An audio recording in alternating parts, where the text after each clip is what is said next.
Good morning students, hope everyone is doing well. Here we are very excited or supercharged to start the first chapter units and measurements for the BPC or the MPC students of IP first year या फिर आप उसको class 11th बोलो. Actually though the aspirants of JEE and NEET were requesting me to start something from physics or chemistry या फिर कुछ maths. So I have chosen physics particularly because most of you perceive physics to be the little difficult or the challenging one.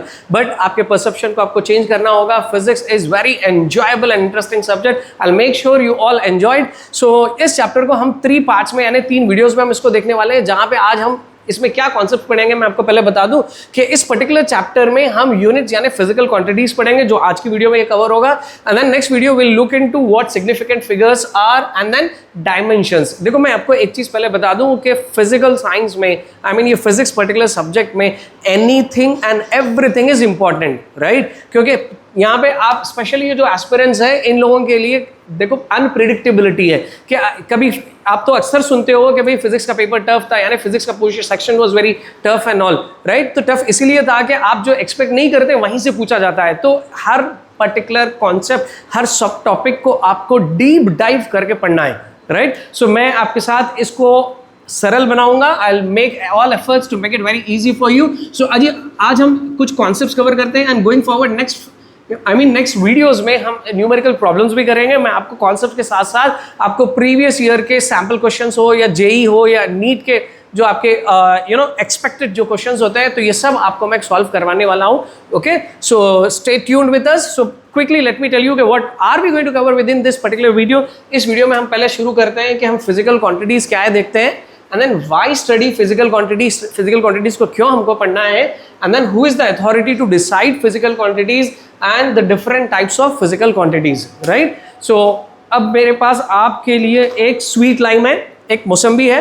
तो इस मौसम्बी को देखो और मुझे बताओ उसकी कुछ फिजिकल प्रॉपर्टीज, राइट? जल्दी से बताना. तो पहली फिजिकल प्रॉपर्टी इसके शेप के बारे में मैंने यहाँ पे लिख दी है कि इस shape is sphere, it is spherical in shape. ये एक 3 डायमेंशनल ऑब्जेक्ट है. एंड देन साइज, इसके साइज की अगर हम बात करते हैं तो size is nothing but its volume. Okay, so how do we calculate volume? तो वॉल्यूम के लिए कोई फॉर्मूला होना चाहिए. स्फीयर का वॉल्यूम हम कैसे कैलकुलेट करते हैं? 4/3 πr³ इस फॉर्मूले से हम कैलकुलेट करते हैं. सो इसको हम रफली लिखते हैं. Okay, so let's say it is somewhere around 200 cubic centimetre. Fine. So now so this is a rough figure. तो then if you talk about the colour, so अब ये पूरा पक रहा है तो ये लग रहा है कि येलो कलर में है. फाइन. सो इसका टेस्ट कैसा होता है? ये खट्टा होता है. तो it is sour. Okay, and then इसके अगर हम मास की बात करते हैं, okay, the quantity of matter in that, तो इसका mass somewhere let's say it's 250 grams. 250 grams I am expressing it in terms of kilograms में मैं इसको एक्सप्रेस कर रहा हूँ. तो it is 1/4 of a kg, right? So यहाँ पे हमने क्या किया, हमने कुछ फिजिकल प्रॉपर्टीज देखे इस फल के, राइट? तो इन फिजिकल क्वांटिटीज हमने कुछ फिजिकल प्रॉपर्टीज देखे इस फल के. तो इस फिजिकल प्रॉपर्टीज में ये जो फिजिकल प्रॉपर्टीज है इसको हम सिर्फ फील कर सकते हैं, इसको सेंस कर सकते हैं, इसको हम क्वांटिफाई नहीं कर सकते. ये 2 वाले यानी कलर जो येलो है, can be express it using some numbers as we did here. इसको आप न्यूमेरिकली एक्सप्रेस कर सकते हो, कुछ यूनिट के साथ में नहीं. Okay, it's taste. We can just feel the taste. We cannot express it in terms of some numerical number, accompanied by a unit like centimeter, kilogram. नहीं कर सकते ना. तो क्योंकि ये क्वालिटेटिव एस्पेक्ट्स है, इसको हम क्वांटिफाई नहीं कर पाते. क्या नहीं कर पाते? We can not quantify them, right? So ये जो अदर प्रॉपर्टीज हुए यहाँ पे लाइक वॉल्यूम है यानी कि साइज या वॉल्यूम बोलो आप या फिर मास बोलो, इसको हम क्वांटिफाई कर पाते. So the quantities that are quantified are referred as physical quantities. इसको फिजिकल क्वांटिटीज कहा जाता है. I hope you understood. I repeat again कि जिसको आप इस तरह न्यूमेरिकली डिस्क्राइब कर पाते हो, जिसका आप डिस्क्रिप्शन दे पाते हो कि भाई mass is so many kilograms, okay, and then इस volume is so many cubic centimeter. इसको आप डिस्क्राइब कर पा रहे हो, इसको आप डिफाइन कर पा रहे हो. अनलाइक इसको हम नहीं कर पाते तो इनको कहा जाता है यानी सच such properties which can be quantified यानी जिसको न्यूमेरिकली बताया जा सकता है. सो इनको कहा जाता है physical quantities. Hope you understood what is the physical quantity.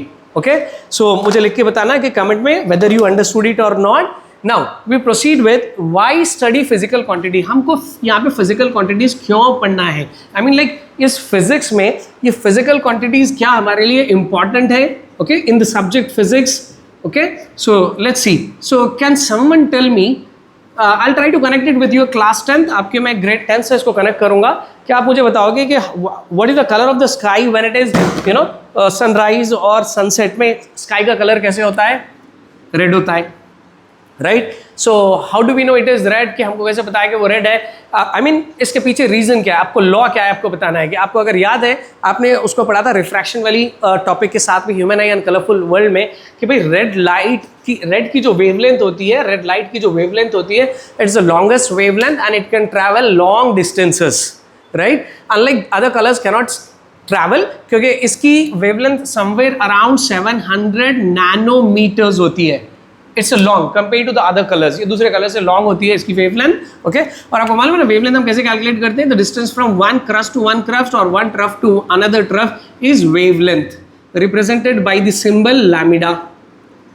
ठीक है, ये नेचर का एक फिनोमिना है, हम इसको समझने की कोशिश कर रहे हैं. देखो the nature around us has wonderful and very large number of phenomena which are observable. आपको phenomena का meaning पता है? Phenomenon is singular. The plural of it is phenomena. Phenomena refers to an observable event. An event that is observable, we can observe it, okay? And at the same time, we can describe it. Sometimes, if we cannot observe it through our senses, then we use certain instruments to define it. आप इसके बारे में और पढ़ोगे. मैं आपको ये बोलना चाह रहा हूँ कि हमारे around जो nature है, it is full of several phenomena. Okay, तो टू टॉक अबाउट अगर हम ग्रेविटी की बात करते हैं, अगर मानोगे if I am dropping an object, let's say कि अगर मैं डस्टर को ड्रॉप कर रहा हूँ, राइट, या फिर I am just dropping it from my hand, क्या होगा इसको? This is going to fall on the ground. Can you tell me why? It is because of gravitational force which is pulling it, right? So how do we calculate the gravitational force acting on any object? किसी भी object पे कैसे हम calculate करते हैं? So it's F equal to gravitational constant G, that is m1 into m2 by r square. आपको पता है ना? I mean, you remember the formula? तो यहाँ पे अगेन देखिए कि ये ग्रेविटेशनल फोर्स जो इस पे एक्ट कर रही है इस पर्टिकुलर ऑब्जेक्ट पे, इट इज द प्रोडक्ट. यानी अब मैं ये ऑब्जेक्ट ले रहा हूँ, this is lighter in weight, little lighter in weight, and this is heavier. क्या इन दोनों पे सेम ग्रेविटेशनल फोर्स एक्ट करेगी? नहीं करेगी, ज्यादा होगी इस पे, right, compare to this, because it is little light and this somewhere around 200 to 250 grams. क्यों ऐसे? क्योंकि यहाँ पे it depends on the product of the masses, that is the mass. अगर इसको हम कैपिटल एम स्मॉल एम लेते हैं, the mass of the earth, okay, and then the mass of this particular objects, अलग अलग ये जो ऑब्जेक्ट्स है इनके मासेस का product divided by the square of the distance. R refers to the distance, I mean this is length, right? So यहाँ पे मैं आपको ये बताना चाह रहा हूँ कि यहाँ पे हम मास को यूज कर रहे हैं. Here R refers to some length, isn't it? उसी तरह यहाँ पे हम वेवलेंथ की बात कर रहे थे, तो this which was expressed in some nanometres, this again a length, तो ये लेंथ हो गया, isn't it? तो मैं आपको क्या बताना चाह रहा हूँ कि हमारे नेचर में जो फिनोमिनन्स है, चाहे वो the blue the sky appearance of sky to be a red colour, या फिर gravitational force acting on an object, या फिर मैं आपको एक और एग्जांपल देता हूँ. Okay, I'm trying to make it more and more simpler to you. These days, as it's a rainy season, monsoon season चल रहा है हमारे पास में, so very often we hear the thunder. हम thunder सुनते रहते हैं. Okay, बिजली का जो कड़कना होता है, तो ये बिजली कैसे कड़कती है? इसके पीछे फिजिक्स क्या है कि लाइटनिंग जो आती है, लाइटनिंग जो बिजली होती है, उसकी साउंड हमें क्यों सुने आ रही है? आप में से कोई बताएंगे मुझे? ओके, चलो मैं ही बता देता हूँ आपको कि ये लाइटनिंग हमको इसलिए सुने आती है कि लाइटनिंग की जो हीट होती है ना, जो intensity of heat, okay, so it's somewhere around 30,000 degree Celsius. ये 30,000 डिग्री सेल्सियस है. तो ये जब एयर से जब ये इंटरैक्ट होती है, ये लाइटनिंग जब एटमॉस्फेयर में आती है, जनरेट होती है, प्रोड्यूस होती है, so it interacts with the air, right? So ये एयर से जब इंटरैक्ट करती है तो इसकी इंटेंसिटी देखो कितनी हाई है. I mean like it's so hot, it is more than the heat of the surface of the sun. Okay, sun के सरफेस पे जो इसकी पेरिफेरी है उसका टेम्परेचर समवेयर 6000 डिग्री सेंटीग्रेड है, वेराज ये लाइटनिंग की हीट होती है 30,000, 5 टाइम्स मोर देन इट. तो ये जब एयर को कंप्रेस करती है, राइट, ये एयर से जब इंटरैक्ट करती है, इसको समझने के लिए मैं आपको एग्जांपल दिखाता हूँ. देखो, when I clap my hands, when I am clapping, you are able to hear some voice. आपको कुछ साउंड आ रही है? क्यों हो रही है? क्यों? व्हेन आई एम क्लैपिंग, जब मैं इसको क्लैप कर रहा हूँ, राइट, सो ये दो हैंड्स के बीच में जो एयर है, जो मीडियम है, यहाँ पे जो पार्टिकल्स है, एयर के जो मॉलिक्यूल्स है, वो कंप्रेस हो रहे हैं. क्या हो रहे हैं?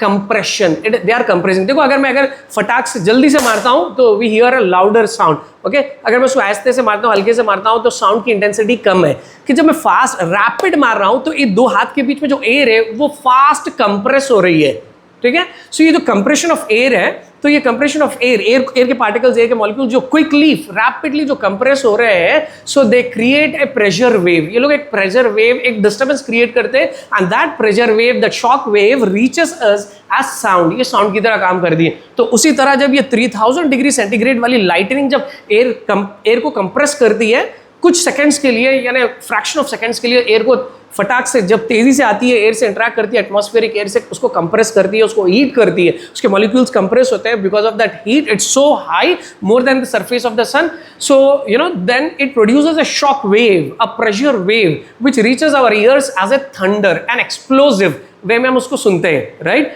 सो मैं आपको क्या बोलना चाह रहा हूं, because by giving all such examples, you know the gravity acting on an object, और you are measuring the wavelength, या फिर लाइटिंग की जो हीट जनरेट हो रही है, ये सब में आप कुछ ना कुछ आप, यानी ये जो nature, these are all the aspects of nature, right? They work on certain principles, ये कुछ लॉस पे काम करते हैं। तो इसको हमको डिस्क्राइब करना पड़ता है फिजिक्स में। क्या करना पड़ता है? इसको हम डिस्क्राइब कर दे। We try to give the description of the various phenomena occurring in nature. Nature में जितने भी फेनोमिना हो रहे हैं, इस सबको हम डिस्क्राइब करते हैं, राइट। तो अब जब इसको डिस्क्राइब करना है तो व्हाट डू वी नीड? इसके डिस्क्रिप्शन के लिए हमको फिजिकल क्वांटिटीज चाहिए। I will give you one more example. I hope you understood it, but I want to make it more and more clear because you have to enjoy it, okay.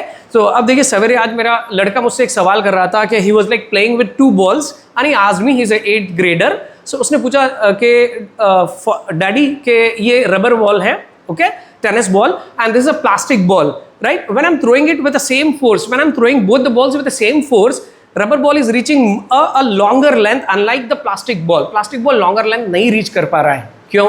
Force तो same applied है, okay? Force applied is same. तो what it is depending on? It is depending on the mass of an object, एक, क्योंकि plastic ball हल्का होता है, और दूसरी चीज क्या होती है कि एयर का रेसिस्टेंस, राइट। क्योंकि एयर के जो मॉलिक्यूल्स यहाँ पे डेंस होते हैं ये in and around us, so they resist the movement of that particular, क्योंकि उसकी मास कम है। समझ रहे हो मैं आपको क्या? This is very simple, right. कि यानी अगर आपका रबर का बॉल आप थ्रो कर रहे हो, प्लास्टिक का बॉल थ्रो कर रहे हो, तो रबर बॉल दूर जाएगा, आपका प्लास्टिक बॉल नहीं जाएगा। क्यों नहीं जा रहा है? तो मैं आपको बता रहा हूँ कि physics is everywhere, right. So physics is in nature. तो हम इस फिजिक्स के लॉस को जब डिस्क्राइब करना है, इसको जब आपको डिफाइन करना है, फिजिक्स के जो फेनोमिनन्स है, एवरी ऑब्जर्वेबल फेनोमिना, जब आपको इसका डिस्क्रिप्शन देना है, तो डिस्क्रिप्शन के लिए आपको कुछ ना कुछ एक फिजिकल क्वांटिटी चाहिए। जैसे कि आप ये रेड की वेवलेंथ बता रहे हो कि it is in wavelength is some 700 nanometers, right. अगर हम मास की बात करते हैं, you know mass of an earth, या फिर mass of an object that was dropped on, या फिर लेंथ की अगर आप बात करते हो, तो ये लाइटनिंग के टेम्परेचर की बात कर रहे हो, तो ये सारे के सारे फिजिकल क्वांटिटीज है, राइट। और इन फिजिकल क्वांटिटीज में यू कैन सी दैट कि one is a numerical part, 3000, 6000, 700, okay, all these are numerical parts, and these numerical parts are accompanied by with some letters, okay, or some symbols. These are referred as your units. इसको हम कहते हैं units, ठीक है। हमारा chapter units जो है, particularly ये पर्टिकुलर यूनिट्स के बारे में बात करेंगे। जैसे कि नानोमीटर है, यहाँ पे आपको सेल्सियस या सेंटीग्रेड है, ओके। अगर आप ये रेडियस लेंथ की बात कर रहे हो, तो you are measuring it in some metres, okay. So this is why we study physical quantities. क्योंकि मैं इसको कंक्लूड करता हूँ फिजिकल क्वांटिटीज को, पर्टिकुलरली कि नेचर में फिजिक्स के लॉस को, यानी कि आपको जब डिस्क्राइब करना है, क्योंकि जितने भी फिनोमिनन्स होते हैं, चाहे वो रेनबो फॉर्मेशन हो, या स्कैटरिंग ऑफ लाइट, या colour of your I mean sky का ब्लू होना है, रेड होना है, या एक ऑब्जेक्ट का अर्थ पे गिरना हो, या मेटियोर्स को रेसिस्ट करता है हमारा एटमॉस्फेयर, कोई भी ऐसी चीज़ हो, फिजिक्स से आप फिजिक्स में जब इसको डिस्क्राइब कर रहे हो, तो आपको फिजिकल क्वांटिटीज चाहिए, राइट। सो अब हमारे पास अब सवाल होता है कि हमारे पास कितने physical quantities? There are a large number of physical quantities, right. So इसमें फिर दो तरह के आपको फिजिकल क्वांटिटीज होते हैं। एक होती है फंडामेंटल फिजिकल क्वांटिटी, जिसको बेस फिजिकल क्वांटिटी भी कहा जाता है, right. And there is another one which is referred as a derived physical quantity, okay. Physical quantities दो प्रकार के होते हैं. Okay, we are done with what are physical quantities. Why study physical quantity. तो फिजिकल क्वांटिटी के हम types देखते हैं कि फिजिकल क्वांटिटी दो प्रकार की होती है. एक होती है फंडामेंटल, एक होती है ड्राइव्ड क्वांटिटी. तो इसमें दोनों में अंतर क्या है मैं आपको क्विकली बता दूं. अब ये जो फोर्स था, ये जो ग्रेविटेशनल फोर्स का जो फॉर्मूला था G, okay, F equal to G into M1 into M2 by R square. Okay, तो ये देखिए ये फोर्स को आप कैसे कैलकुलेट कर रहे हो using mass and the length. Radius is nothing but the length, r is nothing but a length here. So आप ये मास और लेंथ को लेके कैलकुलेट जब करते हो, यानी इनका मल्टीप्लिकेशन हो रहा है, फिर इनका डिवीजन हो रहा है, सो ये मल्टीप्लाई और डिवाइड करने से आपको फोर्स का पता चल रहा है. तो ये यहाँ पे force is a derived quantity. समझ रहे हो ना, फोर्स एक डिराइव्ड क्वांटिटी है. और ये यहाँ पे जो इंडिविजुअल आपको फिजिकल क्वांटिटीज आ रहे हैं, यानी कि mass and the length, they are referred as the fundamental quantities. I will give you one more example from the what we have seen a while ago. We have seen the volume of an sweet line. Okay, volume of a sphere हमने जो देखा, वहां पे देखो इसका formula था 4/3 πr cube. तो यहाँ पे हम जो वॉल्यूम कैलकुलेट कर रहे हैं, complete volume, the size of that fruit, तो इसमें हम ये फॉर्मूला जो ले रहे हैं, तो इसमें आप क्या ले रहे हो, आर, यानी आर का क्यूब कर रहे हो दिस पर्टिकुलरली. अगर आप कोई क्यूबॉइड की अगर बात कर रहे हो, अगर कोई क्यूबॉइड का फॉर्मूला आप ले रहे हो, तो वहां पे आप लोगे length into breadth into height. Okay, अगर हम इस रूम की बात करते हो, अपने रूम की, तो उसका अगर आपको वॉल्यूम कैलकुलेट करना है, तो you calculate is as length into breadth into height. I mean you are doing the product, इसको मल्टीप्लाई करें. मैं आपको क्या बोलना चाह रहा हूँ कि हमको ये डिराइव्ड क्वांटिटीज कैसे आते हैं, कि ये जो बेसिक फंडामेंटल क्वांटिटीज है, कितने फंडामेंटल क्वांटिटीज है, there are 7 fundamental quantities. I am going to show you, don't worry, you have it in your text books as well. आपको एनसीईआरटी, आपकी तेलुगु एकेडमी, आईपी, आपके कॉलेज के मटेरियल में मिल जाएगा. तो ये 7 क्वांटिटीज वैसे भी मैं आपको लिखने वाला हूँ. तो ये 7 क्वांटिटीज को कहा जाता है फंडामेंटल या base quantities. Using this quantities we get the derived quantity. अब ये पर्टिकुलर केस में यहाँ पे force is a derived quantity, it is derived from this. उसी तरह यहाँ पे volume is derive from this. और ये कैसे आती है, बहुत सिंपल होता है. Either you multiply length into breadth into height, r cube, that is r into r, or when you sometimes you multiply and then also divide. तो ये दो operations, multiplication और division से, of multiplication and division of the physical, I mean the fundamental quantities, the base quantities will give you the derived quantities. Hope you understood it. Okay, आपको समझ में आ गया. चलिए, तो ये थे दो प्रकार के physical quantities हैं. ओके, तो आप इससे कंपेयर करके देख लो. यानी कोई भी ऐसे फॉर्मूला आप ले लीजिए, उसको आप कहीं ना कहीं उसको आप फिजिकल फंडामेंटल क्वांटिटी से ही ऑब्टेन करते हो. आप कोई भी फिजिक्स का फॉर्मूला ले लीजिए, राइट. अगर मैं मानो कि आपने पिछली अपनी क्लास में पढ़ा था कि how to calculate the focal length of a lens, right. तो you calculate it like object distance, image distance, ये जो आप कैलकुलेट करते हो 1/v माइनस 1/u. ऐसे भी ये भी तो आपको again this is in terms of using the length. यहाँ पे अगर यहाँ पे भी फंडामेंटल क्वांटिटी है. अगर आपको याद है power of a lens, okay, power of a lens is expressed in dioptre. Lens का पावर जो होता है 1/f इन मीटर्स, राइट. सो इसकी जो भी वैल्यू आती है we express it as dioptre. तो ये जो पर्टिकुलर फिजिकल क्वांटिटी है लेंस की, लेंस का जो पावर होता है, इसको हम डिराइव्ड क्वांटिटी कहेंगे. This is obtained using a physical quantity length, okay, focal length, which is expressed in terms of metres. Okay, I hope you understood what is the difference between a fundamental quantity and a derived quantity. Now let's talk about the different physical quantities की हम बात करते हैं कि ये physical quantities कौन से हैं. That is mass, okay, then length, time, electric current. In short, I'm writing current, okay, to save time आप इसको electric current लिखना है.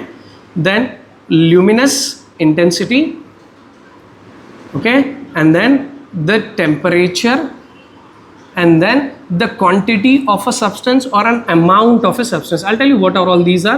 Do not worry, मैं आपको बताऊंगा.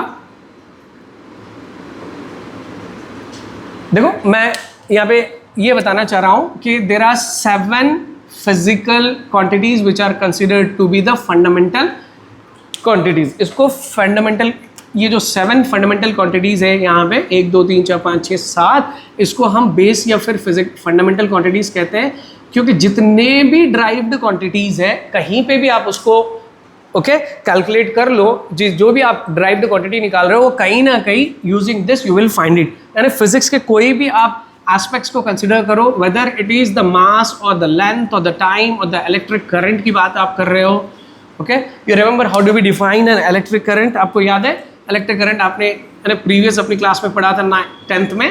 Okay, electric current is defined as the motion, the movement of charges, okay, per unit time, isn't it? So वैसे I mean यहाँ पे पर्टिकुलरली इलेक्ट्रिक करंट ये जो एम्पियर्स में एक्सप्रेस किया जा रहा है, ये फिर आपको time I mean charges by time से एक्सप्रेस किया जा रहा है. तो मैं आपको ये क्लियर करना चाह रहा हूँ कि देयर आर सर्टेन फार्मूलाज जहाँ पे आपको फिजिकल फंडामेंटल क्वांटिटी से फंडामेंटल क्वांटिटी आती है, यानी हर एक फॉर्मूला डिराइव्ड क्वांटिटी वाला नहीं होता. ये जो हमने देखा, चाहे वो लेंस का फॉर्मूला हो या मिरर का फॉर्मूला हो, तो focal length is measured in terms of metres. ये आपको लेंथ है, ये भी लेंथ है, ये भी लेंथ है. ओके, सो ये फंडामेंटल में ही है. अनलाइक ये जो था, ओके, ये जो फॉर्मूला था यहाँ पे ये डिराइव्ड क्वांटिटी है कि यहाँ पे हम फंडामेंटल क्वांटिटीज यूज कर रहे हैं. देखो मैं इसको और क्लियर करता हूँ, ये टेबल से हम इसको कंपेयर करके देखते हैं. Okay, while ago I have even written how to calculate the volume. तो यहाँ पे ये दो फार्मूलाज को ऑब्जर्व करो और ये दो फार्मूलाज को आप ऑब्जर्व करो. तो इस फार्मूलाज में आपको फाइनली ये जो आई मीन क्वांटिटी आप ये कैलकुलेट कर रहे हो, जो आपका सब्जेक्ट है, this again defined as a focal length. Okay, so length is a base quantity and it is calculated using the two base quantities. Fine.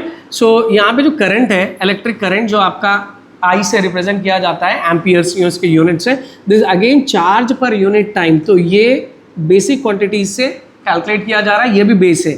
मैं ये बोलना चाह रहा हूँ कि हर चीज़ जो I mean base quantities से आती है तो वो derived नहीं होती है. देखो ये derived quantities है, यानी कि यहाँ पे force जो calculate की जा रही है using a mass, यानी force यहाँ पे आपको नहीं है. Okay, do you see the force here? You don't see it here. You see here mass and the length. Okay, mass and length. Fine. उसी तरह यहाँ पे जो length है, length से आप volume calculate कर रहे हो, तो यहाँ length है, तो ये हो गई derived quantity. I hope this is clear. Let's proceed further. So यहाँ पे 7 base quantities हम देख रहे हैं. Okay, तो ये base quantities 7 base quantities के हम symbols देखते हैं. I mean कि how do we represent it? और why this particularly 7 base quantities? Okay, these 7 base quantities were defined by who has the authority to define them? It is CGPM in 1971. I'll tell you what is this. अगर हम थोड़ा इसको history में जाते हैं तो Napoleon, French में जब रेवोल्यूशन आया, जब नेपोलियनी कोड इंट्रोड्यूस हुआ था during the French revolution Europe में, so there was like before the Napoleon came to power के वहाँ पे फ्रांस में बहुत सारे डिफरेंट, हर स्टेट में फ्रांस के जो हर एक टेरिटरी है वहाँ पे different units of measurement use किए जाते थे.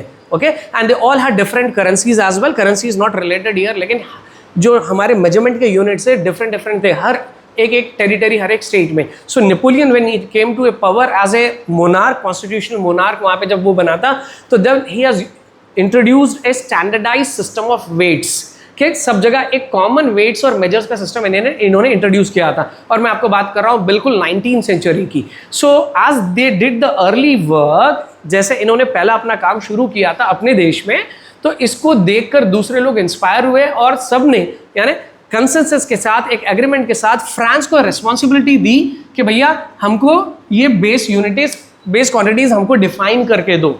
Right, so then France came up with a general conference, France ने हेल्ड की CGPM. ओके, ये फ्रेंच एक्सप्रेशन है यानी फ्रेंच वर्ड है. इसको हम इंग्लिश में जब ट्रांसलेट करते हैं तो it is a general conference for weights and measures. In the year 1971 उन्होंने अब एक डॉक्यूमेंट रिलीज की जहां पे उन्होंने ये 7 क्वांटिटीज को डिफाइन किया. राइट, कैसे डिफाइन किया? यानी मास का यूनिट उन्होंने डिफाइन किया कि mass should be expressed in terms of what? In terms of kilograms. ठीक है, किलोग्राम्स में, length in meters, time in seconds, right, current in amperes.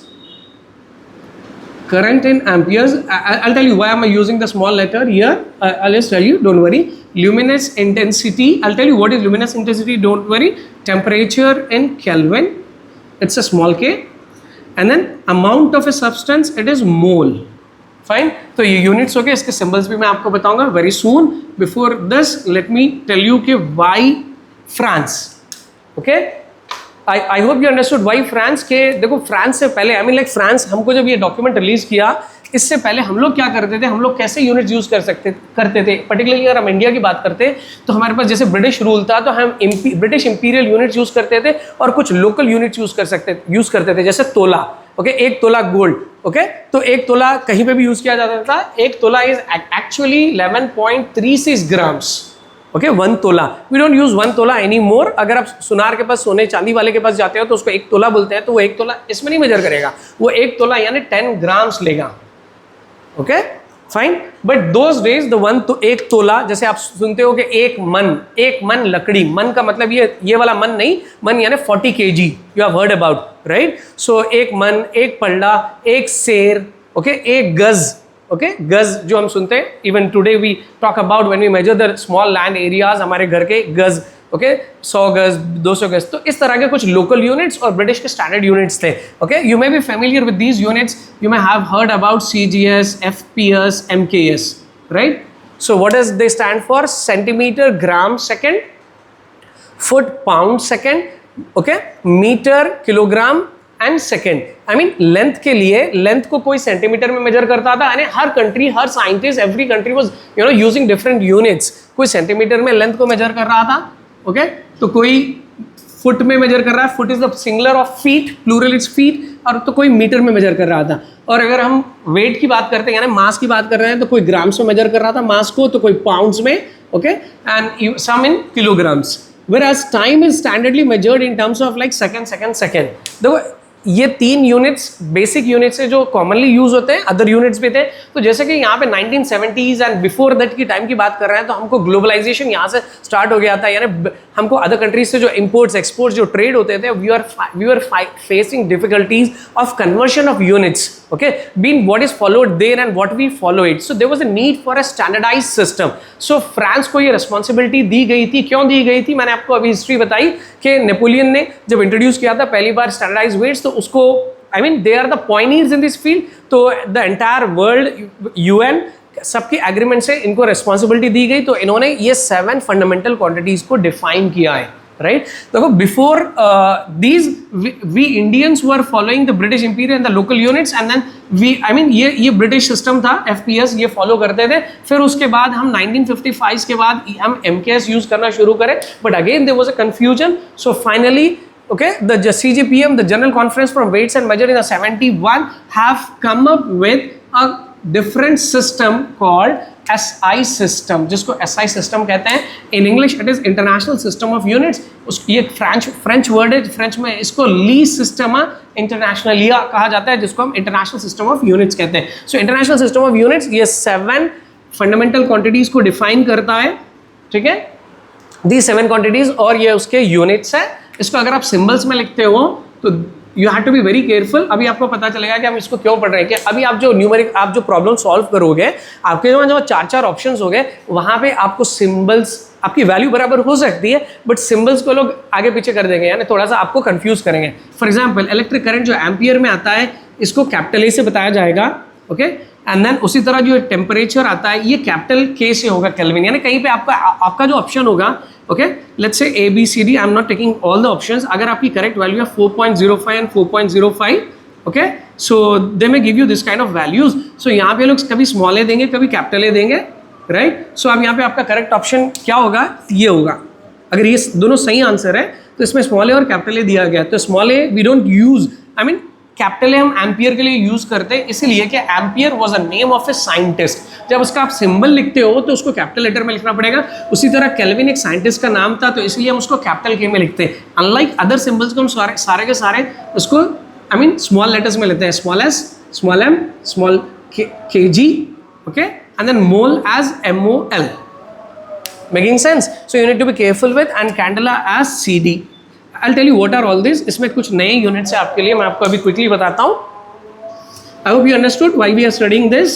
You have to be careful with every small thing over here. As I told, anything and everything is important in physical science। You're all familiar with mass, okay?